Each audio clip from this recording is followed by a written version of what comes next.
We live in a fast-paced and hectic world where it's easy to feel overwhelmed, stressed, and out of control. How do you manage all the competing pressures without losing sense of yourself? How do you stay focused enough to not only plot a path, but follow it? Welcome to Recovery Road, a show that offers inspiration, insight, and intelligence, as well as success stories from many walks of life that can show you how you can control your own destiny. Our knowledgeable and entertaining hosts and their guests give practical advice that you can use every day on your road to recovery. Now, here are your hosts, Leaha Mattinson and Greg Bird.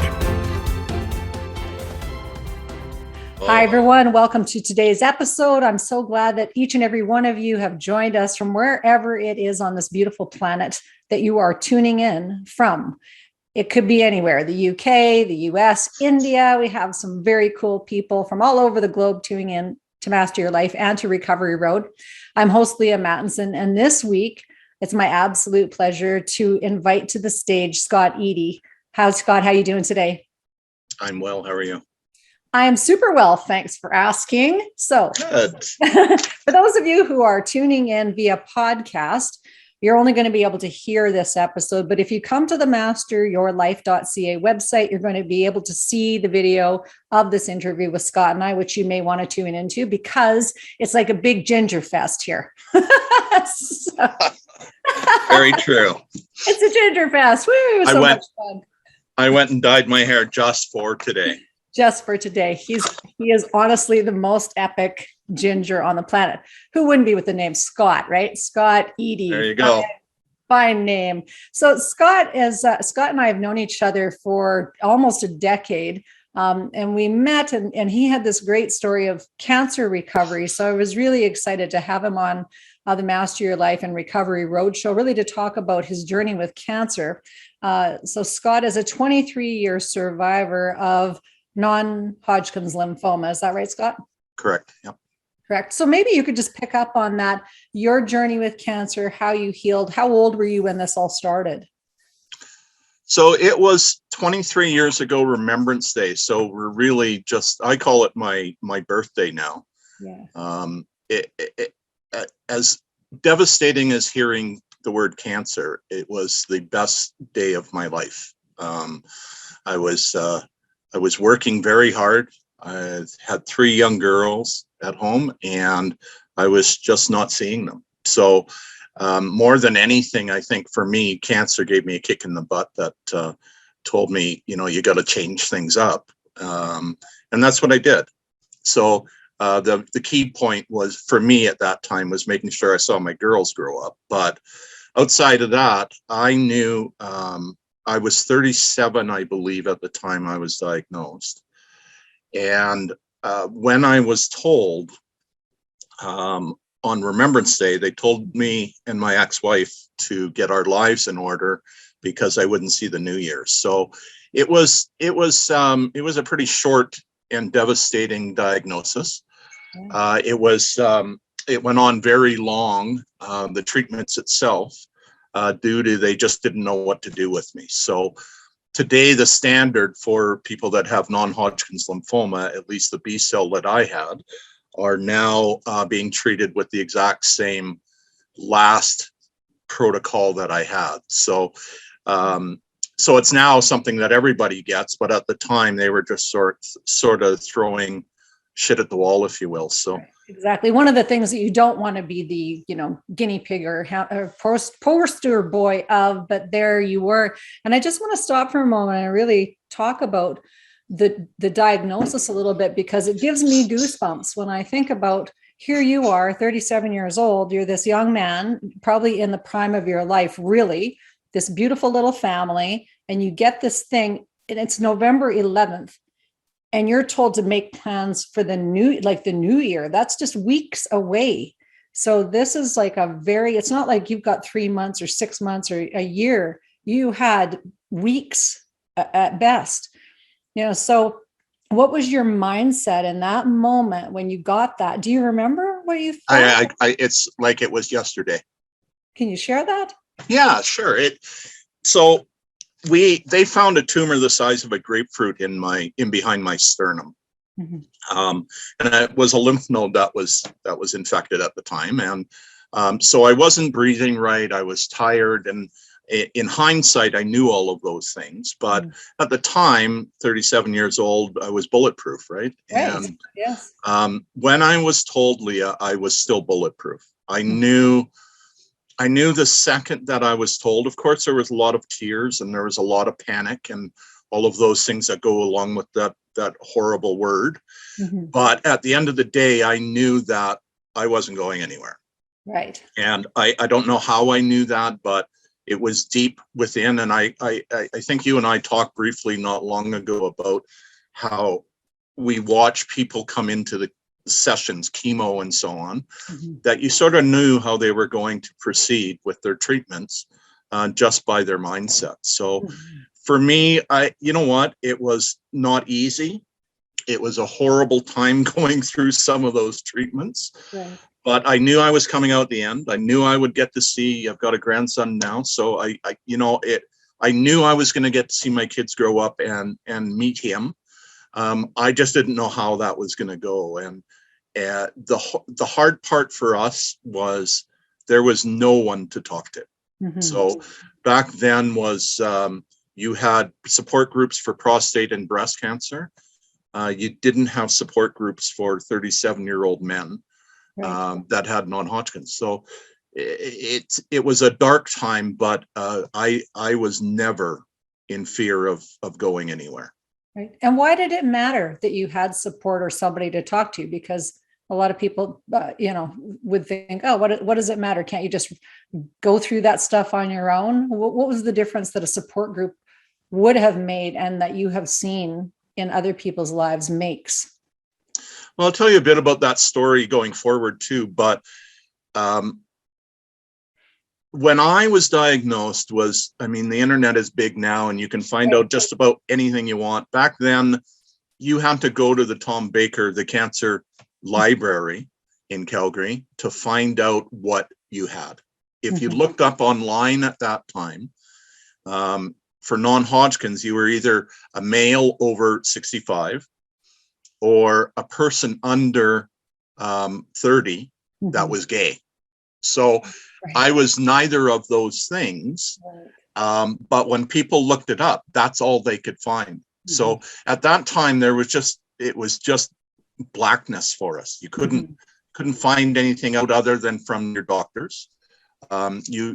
The only thing you could read was medical books, and that's not for us laymen. I'm far from a doctor, so it was difficult because you had nobody to share with. And I believe, going back in time, it probably cost me my marriage, just because of she was a wonderful support at the time, but it was horrible on her as well, because I knew when I was sick and I just flooded her with all that burden, and she had no way of sharing that. So a long story short, when I came out of my chemotherapy and radiation, I knew I was going to start support groups for not just non-Hodgkin's, but for people that are not, seniors or something that I can't deal with, leukemias and so on in kids, but everything else in between. I wanted to make sure that they had an outlet, at least to talk to somebody. So that's what we've done. We've gone forward and we've created a couple of things for that. One of those being through Cancer Connection. I started peer support in Calgary for non-Hodgkin's. I was asked to go to Edmonton and talk to the group up there, and I did that. And we started an 800 line for Alberta, so that people that were newly diagnosed could call and find somebody that had a similar disease and just be able to talk and cry. Right. And I think that's the most important thing is you got to face that demon of the end, if you will, because cancer brings that. But also cancer brings a lot of life. And I think that's forgotten often. And we need to share that part still. Still, because I think the C word is relatively well known because so many people in their families have had it. But you've really been on the frontier of, bringing together cohesive groups of people who are pretty positive in the messaging that they give. How do you think that what other groups have you actually created? Because I know it was the Cancer Connection was one, and the phone, the 1-800 was also another, and these were all leading edge things. Were they funded by somebody, or how did that all come to fruition?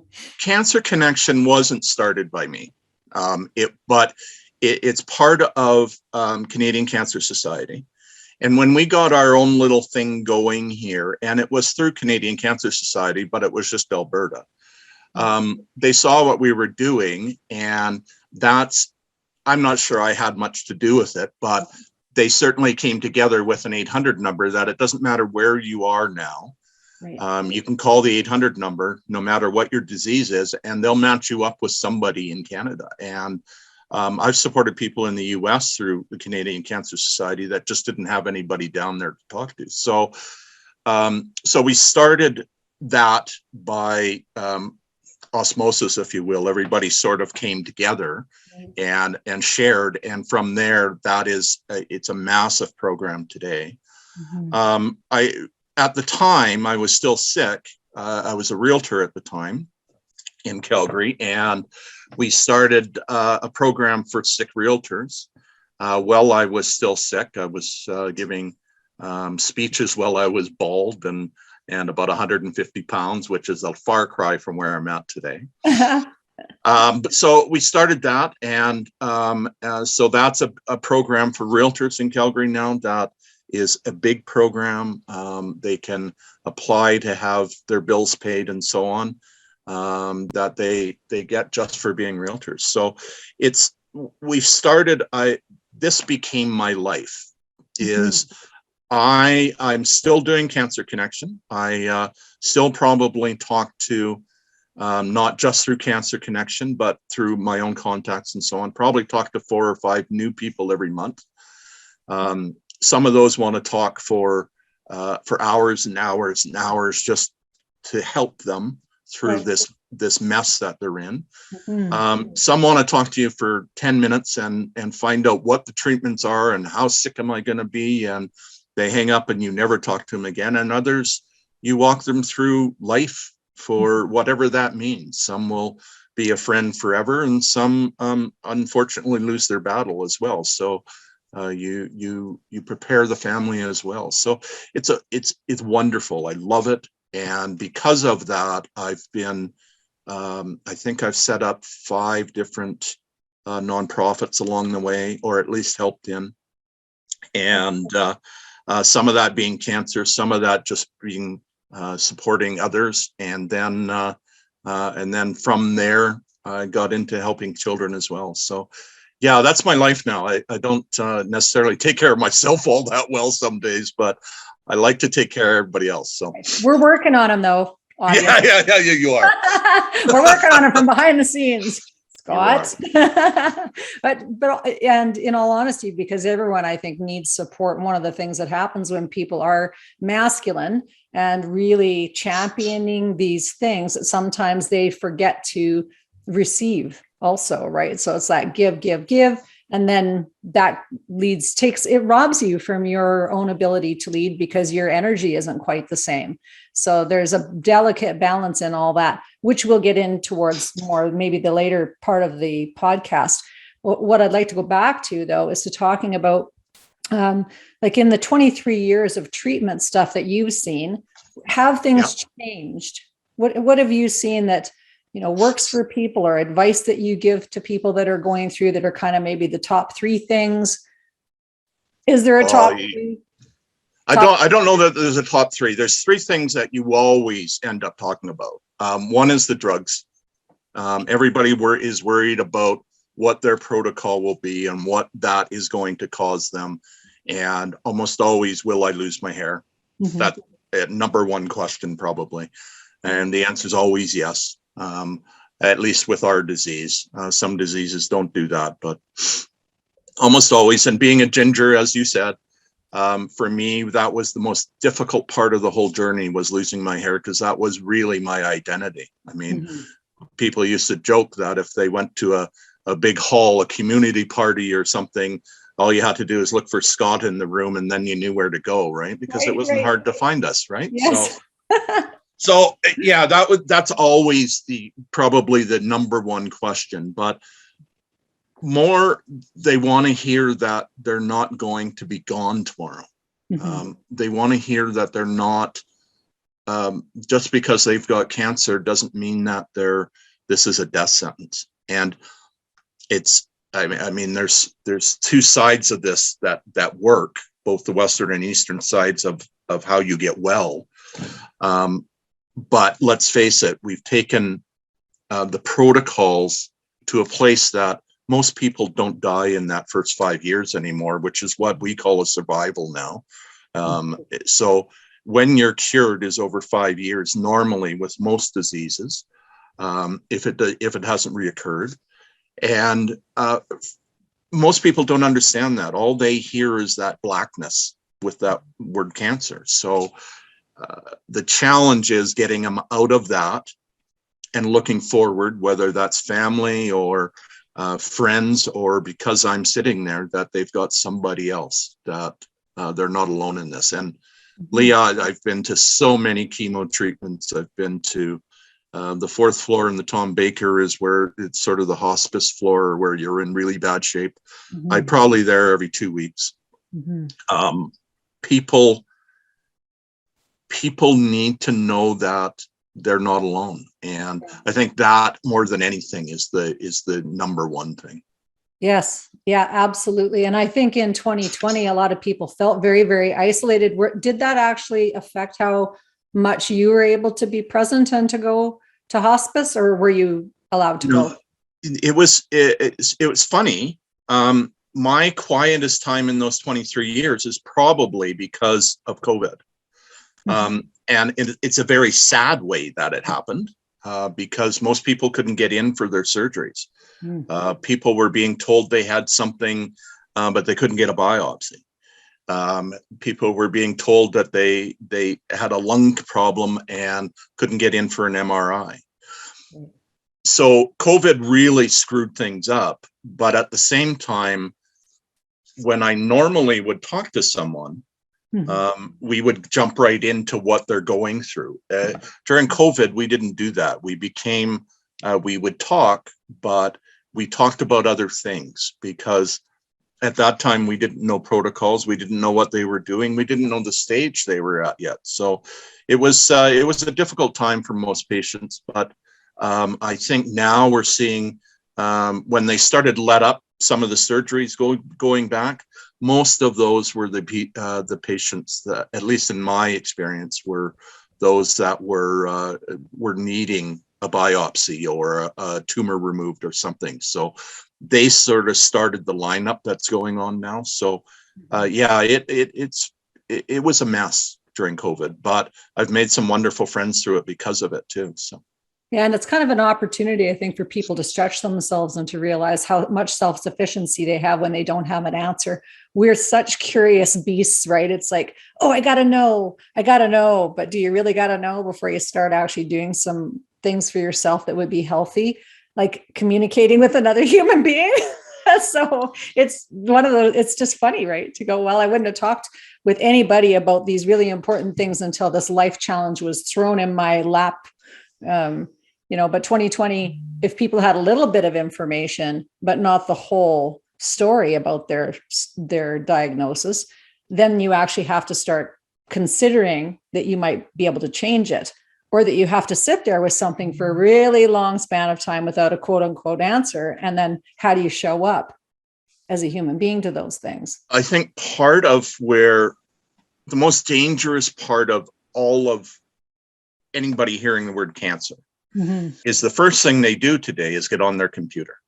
And there is so much misinformation on there. And there's people have gone through their own things. So they started a blog or something, and you meet somebody that has read that blog, and you find out that their experience is so different from most, that it's hard to get that out of some people's heads. So the internet is a wonderful thing, but it can, in my case, it usually perverts something to a place that is hard to bring somebody down from. So you got to be very careful in researching what you're researching, making sure it's not social media, which isn't, you know, there's so much stuff on there that's not right.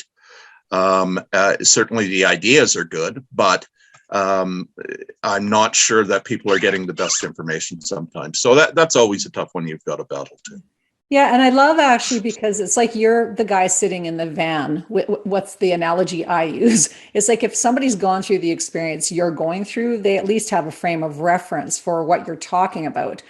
So even if you have somebody that's been through cancer and has had it healed in an adjunct therapy, or they've healed it through lifestyle as medicine stuff, that's some people's stories. It's not everybody's story, right? So this whole, but going to somebody who has not had the experience at all, and for them to be giving sort of whatever, not sage advice, it is a dangerous thing. So that I do really appreciate that you've been through this yourself. Not only that, but you've actually seen, would you say hundreds or thousands of people? Oh, I haven't seen thousands, but hundreds for sure. Hundreds of people. Yeah. In this 23 years that are all dealing with anything from, but that does not include leukemia in little ones. And then what was the other one that you don't really deal with? It's funny, Leah, because where I started was only, my training is only with non-Hodgkin's. Right. But as we grow older, more and more people hear that diagnosis, and they gravitate. That sounds egotistical a bit, but they gravitate to me because they know of the work I've done, and they need an outlet, somebody to talk to. So, yeah, you know what? I probably talk to more people with breast cancer, prostate, than I do with non-Hodgkin's. I still hear from the non-Hodgkin's from Canadian Cancer Society, but I have so many other people gravitating to I guess the message I've been screaming for a long time, which is you need support. And from there, I talk to just about everybody. My hair is just starting to grow back. Actually, I better look to see how it is. I shave my head. I shave my head probably once every 16, 18 months, something like that, for usually one good friend, just because it happens so often that somebody's going through something. So, you know, it's an easy thing to support. Love it. For the record, I'm not doing that. Okay, deal. I love all of you, and I am not doing it.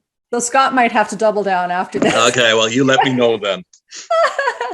Oh, awesome. Awesome. No, it is that people walking beside you is so important, or alongside you in your health journey, whatever it is, or your life journey. How's this affected you? You have 3 beautiful daughters. How old are they now? And how's this sort of affected their upbringing? Yeah, you know what? So I'll just go back a little bit, and then I'll tell you about my daughters. We went through, so we got Cancer Connection got going. I was contacted by Canadian Cancer Society to help start. I was one of the directors for Relay for Life, the first Relay for Life in Calgary. So, excuse me, we did that for 2 years. I was a director for. Then I started, I started riding with a group of people. We did a ride across Canada for 10 years. I like to say that. Ride. That's a big ride. So Scott doesn't live in Ontario. Scott lives in Alberta. Yeah, we would go from, depending on the year, we would go from Vancouver to St. John's, Newfoundland, or the other way, depending on the year. And we did that 10 times. Awesome. Not every time did I do the full ride, but was involved every year.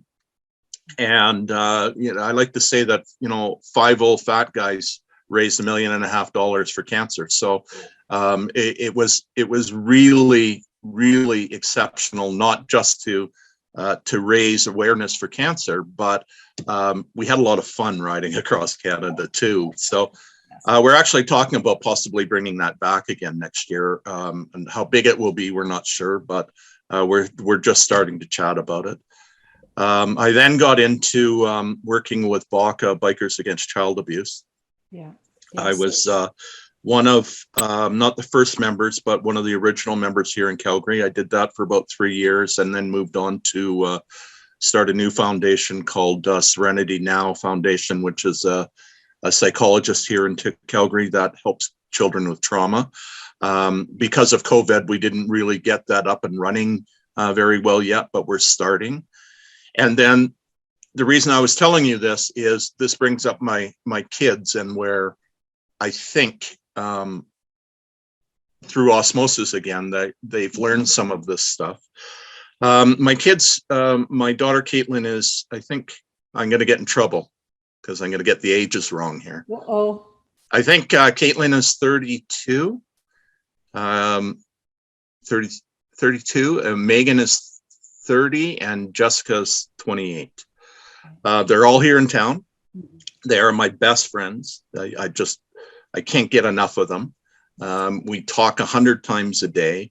Either with electronic texting is wonderful because you can get news very quickly, and you can't scream at them that way.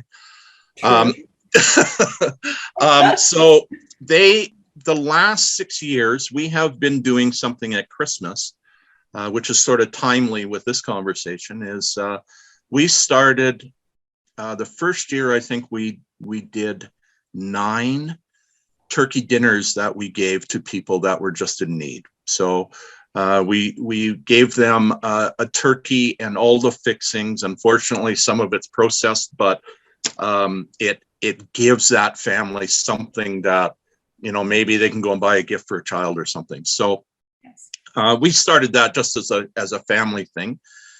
This year will be over 100 meals. In fact, I just confirmed that yesterday, where it looks like we'll be about 125 or so.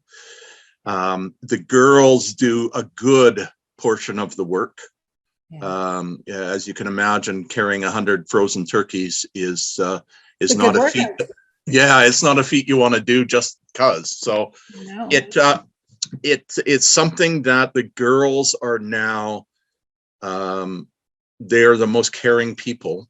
Yeah. I'm not sure that's because of me or just because they're wonderful, but the reality is I think there's some osmosis through all of that. Let me tell you, if they see something going on, an injustice, somebody being hurt, somebody that need help, they will always stop. And for no other reason, Leaha, for maybe that's why I was supposed to be here the last 23 years. Yes, absolutely. And I wanted to bring this story forward as part of the family story, because so many kids don't know where they fit, and they're not compassionate. They're teaching compassion in school to nurses because people have lost their ability to feel emotions towards their fellow man. The other thing is that there's lots of complications in relationships between men and women and fathers and daughters. And there's lots of this making it all sound like it's terrible. And it's not. It's like there's these stories out here of real people in real families with really great dads who have really gone through a lot of stuff and have remained great fathers and great mentors, not just to their families, but also to the people in the extended community. So I just want people to think about the impact of that in your own life. Like, where are you at in terms of asking for support in your life, no matter what it is that you have going on? How good are you at accepting it? Is the help that you're getting, the mentorship that you're getting or asking for from somebody who actually has very high positive regard for you? And again, to just this whole time that we live in, and how important it is to have mentors and relationships with people who are good souls, who are good morally, who have good integrity, and who have got a track record of doing things that's really consistent. And it does exist. So when people go, oh, that's the unicorn family, it's not the unicorn family. It's like, but we've got to be conscious about creating these things. So I do, again, just to invite the audience, because the audience is Master Your Life. It's people who want to have life mastery in all areas. So at some point, your kids, your relationship with your children could have been completely different. but somehow you've got a relationship with your children where they're not just saying to you, oh, dad, like, take off. We don't care about anything that you have to say. You have no wisdom. And you're like a macho something, which is what I'm hearing now. It's just like all of this crazy stuff that's very not, what do you call it? It's just not uplifting for either the masculine or the feminine. So I do want to just dial into that masculinity has its place. And it's as leaders, like you, regardless of all this going through the cancer treatment, you had drive, like you tapped into that. You beat on your chest, even though it had this lump in it. It's like the thing that was in, like you were going, I am going to get through this thing. Now, women can activate that as well and do all these wonderful things in the world. So I certainly don't want to say diminishing that, but you can have this really great track record. So looking back 23 years, would you have thought, oh, you know what, I'm going to be the guy that's, showing up at all these things to listen to people talking about breast cancer, or to be like, would that have ever been in your thoughts 23 years ago? No. And in fact, it brings up a funny story. The girls were all over on the weekend for dinner, and we're watching my grandson run around, and somehow the girls start talking about, and not talking, but absolutely rolling on the floor laughing about the first time that I had to help with one of my daughter's periods, her first one. And I didn't know what the hell I was doing. So I guess if there's a message in what you're talking about, know that you don't know everything. I mean, I thought I would have been married forever and wouldn't have to worry about raising kids and stuff on my own, but that's where I ended up. And I gave up a lot to make sure that they were with me. And let me tell you that I get more joy not saying a word to them, just having them around, and than I think some families ever visit even. So the world's changed for sure. And I hope there's more and more, both men and women, that don't feel like they need to teach something about a period, because it comes naturally. So yeah, that time is coming, I think, too. And so I do really appreciate the I do understand too why people would talk to you about breast cancer. I get it totally. Yeah, I get it. Yes, the last 3 years is probably during COVID. Probably been dealing with more breast cancer than anything else. And I don't know why, it's just the timing, but I've got some wonderful friends that have either just gone through it, are just still recovering, or in the middle of it. And it's amazing how quickly, I mean, you lose a bit of a year, right? You lose, takes about 5 months for treatments, 6 if you're getting radiation, not including surgeries and those kind of things, but you lose a good part of the year for recovery and everything. And those people are, as long as they know that tunnel isn't more than a year long, usually, they get through it pretty quick and pretty happily. Yes. So that's awesome. I'm noticing, for those people who are tuning in on the podcast and you're not actually getting the visual version, again, I will say it would be worth your while to come to masteryourlife.ca and tune into the video, because behind Scott on his wall is actually a bunch of jerseys. And the reason I want to tune into that a little bit is, is because this is the championship mindset, is when somebody is actually laid up as a professional athlete and they're benched for a number of weeks because they've been injured, they just accept that. They just go, oh man, of course I'm going to be out for however long with this shoulder injury. I just need to get through it. I just need to sit here and go through whatever it is that the PT or the OT or the whoever T is going to put on me and do that thing. And once I'm through that, then I'm going to lace up the skates and get back at it.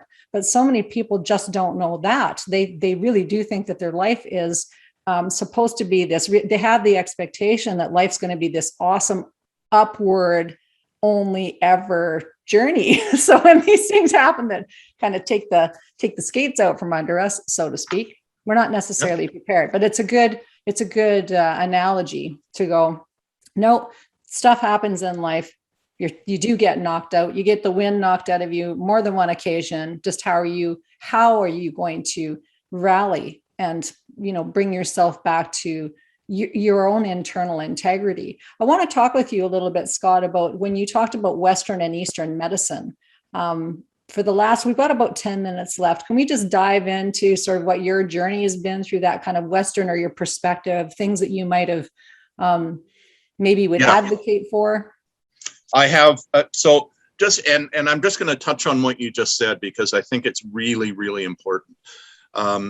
When I would sit in chemotherapy back then, way back then in the dark ages, yes, you would sit in a big circle and everybody would get treated. They'd have one person with them usually, and you could tell how they were going to come out of that, or not at all, one of the two, just by way of where their headspace was. And it wasn't because the second that you hear the word cancer, you face your demons. That's the first thing you do. And in fact, it might be the first thing you do before you tell your family. You face what death is, and some people can't get over that. And when they don't, usually they have a very, very difficult time.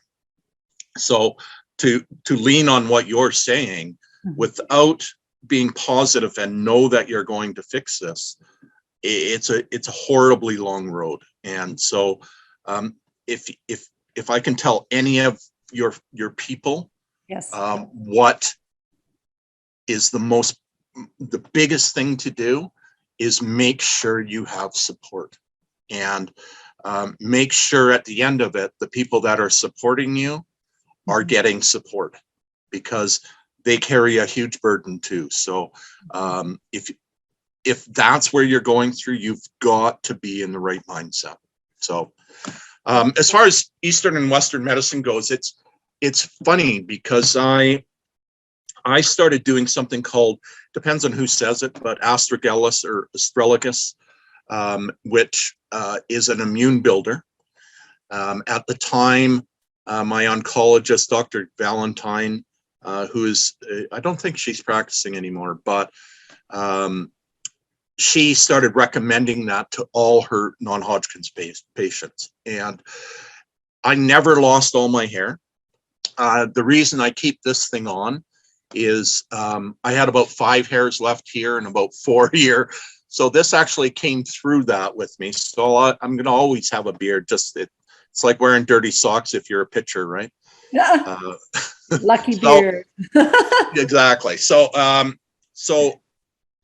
she started telling everybody about this. When I got into counseling, I would tell everybody the same thing. And about 15 years ago, there was always some concern whether you should do something and not tell your doctor, right? So always tell your doctor first. But about 15 years ago, the pharmacists started saying to us, don't do that. We don't know anything about it. There's been no tests on it. Don't do it. Every time I recommend it, they would say no. Yet it doesn't have any effect on any of the treatments. So for lack of a better word, it pisses me off that we still in 2021 can't combine those two things. And it's so fearful. I mean, I'm not sure it's a one-sided thing. We're so fearful of one being better or worse than the other, and they don't seem to want to mesh, and it's horrible. Because there's so many things that people can do on their own to enhance that treatment, to get better sooner and make sure that you're healthier quicker. And we're not, the medical side is not allowing that to happen. And to me, it's tragic. Yeah. Yes. I really appreciate you bringing that up, Scott, because we've got this primarily will air on UK Health Radio, and the founder of UK Health Radio, 𝘼𝙗𝙤𝙪 𝙤𝙗𝙤, was actually diagnosed with stage 4 cancer and was had a completely different career, and he was going to die, and he took that very seriously, did a ton of research, he was in traditional treatment and ended up doing as well an adjunct treatment around being on an alkali diet. So he tells his story on UK Health Radio. People can look up episodes with him in it to hear his story. But what his point was is too much to yours about you need support. As he went, nobody is telling me post-treatment what I can do to heal this thing. All you're giving me nothing except I'm going to die. And so he was his own best researcher. And then he said, why don't people know about this? Because there needed to be then a platform for both the traditional doctors and the like the allopathic and then the alternative to be side by side on the same platform. So people who are searching for health information can go, okay, this is what the allopaths say, and here's what the alternative guys say. What's working for me in this storyline? So I appreciate you bringing up that conflict, because it is a conflict, but there are places that people can go and find pretty good information. And then you just got to get curious about asking what it is that you're trying to create in your life. I met some really good nutraceutical folks along the way, not until 2020, because I've met a lot of people that have got snake oil and I go, no, not interested in that, but met some people who are doing really great work. And they've got patents out of how their nutraceuticals work in conjunction with traditional chemotherapy and radiation to help improve, I think it's by 12%, the survival rate of people who are going through certain treatments. And anyone who wants to know more about that can just come to the website, the Master Your Life website, go on to the Stuff I Love page and look for Community Shield. And you can look through their therapeutic solutions. All of the patents are there. So you can do your own science and you can see what research is linked to each product and the results of the studies. So when people go, well, what's the result of the study? It's right there. So that you can make your own decision about what nutraceutical might be best for you, depending on what you're dealing with. Because oftentimes people with cancers aren't just dealing with cancer alone. Like there's, 2 or 3 things that they've been diagnosed with along the way. And so it is sometimes more complicated than just the one thing. I think you hit it right on. I would caution anybody to just do one treatment. I mean, whether it's Eastern, Western, I don't care what it is, but look up other ways of enhancing it. But more importantly, you just hit it right on that. More importantly, the biggest issue is what happens when you're done treatment.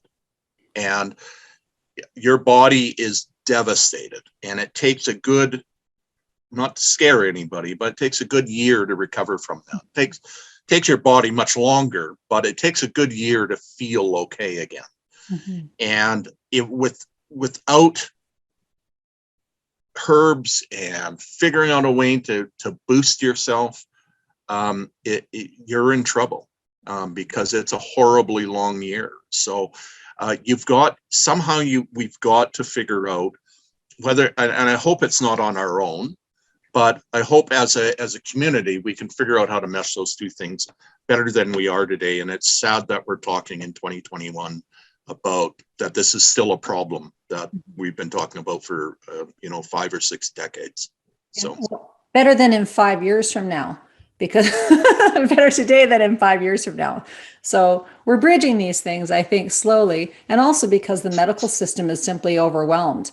Like to your point, when 2020 happened, lots of people couldn't get treatment. So there started to be more of a curiosity within the public of going, well, how do I actually be well myself?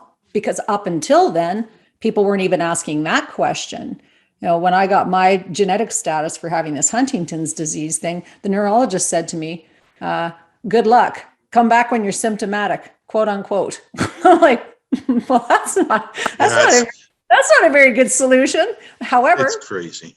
It is crazy. But what it did was it really informed me exactly about this whole, like the stretch of trying to do things on your own. And I needed to figure out like how to be well before the symptoms happened. So I think that the curiosity of people is peaked, and you can see that the medical system is toppling. Like it just can't keep up with the number of people that are ill. So people are curious now. Well, how do I fix this? How do I be well? How do I do that? And if you're blocked all the time by your regular allopathic doctor, we've all got to be free to say, well, here, go check out this thing. And here's how that worked for me. It's not saying that all of that allopathic stuff is bad, but it's also opening the door to how can you actually get a jump on things or ahead of things. Like I've also heard of people preparing for cancer treatments, and I can't speak to this because I didn't, but taking stuff before the cancer treatment to actually make the cancer treatment happens a lot easier. It's a big thing now that you get prepared for it, and it's the time before your oncologist tells you, not the oncologist so much, the pharmacist tells you that you can't do something. Mm-hmm. So the before and after is where that Eastern thinking really is big right now. Mm-hmm. I believe that the pharmaceutical group, and we know what I think we all think of that some days, but they need to start looking at how these things affect the drugs that their patients are getting. And if they don't, they're either not going to be able to help those patients, which is very sad, or those patients are going to go out on their own and either win or lose that fight, and it affects them anyway. So I think it's something that has to be fixed very quickly. But yes, and with that, we're out of time, Scott. So wow, that went quick. I know, right? We might have to show up and do another one. But to take out the show, what would be your top message for people? The number one thing to say? Well, I think it's simple for me. You know what? Without somebody at your side, I'm a single man in my 50s. I figured out how to. My girls were at my side. I had friends that were always supportive. But without support, it's going to be a hard thing to get through health issue. Yeah. And if it's a severe thing that you're going through, whether it's a surgery or a cancer, or you're not going, children being abused, that trauma, without having somebody there in it, call me. If you don't have anybody, I swear to God, call me, because I will be there for you. Yeah. Love you, Scott. Thank you so much for being my guest today. I do actually hope you come on and we'll talk more about the children's initiatives. But until then, everyone, love yourselves, love each other, mind your minds. That's all for us. Mwah. Bye for now. Thank you for being a part of our program today. Master Your Life is a presentation of Leaha Mattinson Enterprises, Inc. Join us next time on Master Your Life, helping you to discover the very best of you.